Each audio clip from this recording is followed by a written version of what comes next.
નિવૃત્ત શિક્ષક દંપતી સાથે થયેલ 16 લાખની છેતરપિંડીના ડિજિટલ અરેસ્ટના કેસમાં 2 આરોપીઓની ધરપકડ। અંકલેશ્વરના નિવૃત્ત શિક્ષક દંપતીને ડિજિટલ એરેસ્ટ કરી 16 લાખ રૂપિયા પડાવનાર 2 આરોપીઓની ભરૂચ સાયબર ક્રાઇમ પોલીસે ધરપકડ કરી છે।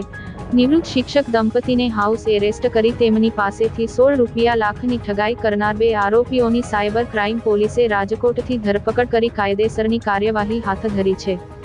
અંકલેશ્વરમાં નિવૃત્ત શિક્ષક દંપતીને તેમના ખાતામાંથી 2 કરોડનું મની લોન્ડરિંગ થયું છે તેમ કહી 2 દિવસ સુધી ડિજિટલ એરેસ્ટ કરી 16 લાખની ઠગાઈ કરાઈ હતી। અંકલેશ્વરની નીલમાધવ રેસિડેન્સીમાં રહેતા નિવૃત્ત શિક્ષિકા પ્રેમીબેન રોહિતના મોબાઈલ નંબર પર શુક્રવારે 2 તારીખે સવારે 11 વાગ્યા કલાકે અજાણ્યા વોટ્સએપ નંબર પરથી વિડીયો કોલ આવતા દિલ્હી સાયબર ક્રાઇમ પોલીસમાંથી વિનોય કુમાર બોલું છું તેમ કહી ધમકીઓ આપી હતી।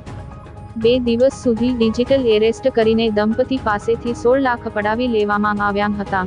આ મામલે ભરૂચ સાયબર ક્રાઇમ પોલીસ મથકમાં ફરિયાદ નોંધાતા પોલીસે તપાસનો ધમધમાટ શરૂ કર્યો હતો। પોલીસ તપાસમાં પોલીસે ગણતરીના સમયમાં 2 આરોપીઓની ધરપકડ કરી છે। પોલીસે રાજકોટના અદનાન અબ્દુલ હૈદર મોગલ અને રાહુલ જગદીશ જાદવની ધરપકડ કરી છે।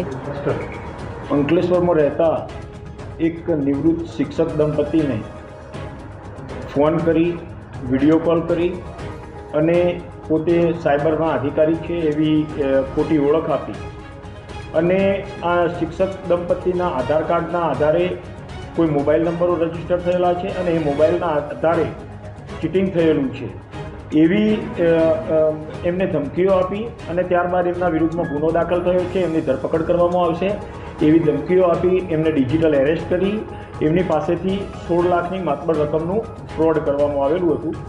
આ સંબંધમાં ભરૂચ જિલ્લાની સાયબર ક્રાઇમ પોલીસ સ્ટેશનમાં ગુનો દાખલ કરવામાં આવેલો હતો અને આ ગુનાની તપાસ દરમિયાન સાયબર ક્રાઇમ પોલીસ સ્ટેશનના પોલીસ ઇન્સ્પેક્ટર શ્રી બારડે 2 આરોપીઓની ગુનામાં ધરપકડ કરવામાં આવેલી છે અને એમાં એકના નામે આ ખાતું ખોલાયેલું છે અને બીજા આરોપીએ આ ખાતું ખોલવામાં એને મદદ કરેલી હતી।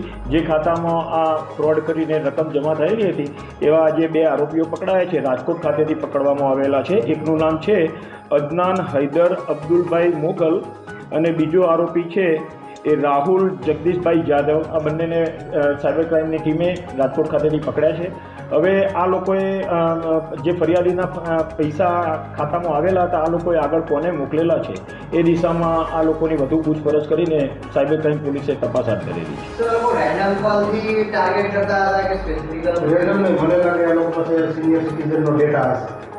આ બાબતે હજુ હાલ વિશેષ પૂછપરછ ચાલી રહી છે એટલે વધુ પૂછપરછના અંતે આપણને સાચી માહિતી મળશે કે ભાઈ આ લોકો આવી રીતે નંબરો કઈ રીતે મેળવતા હતા।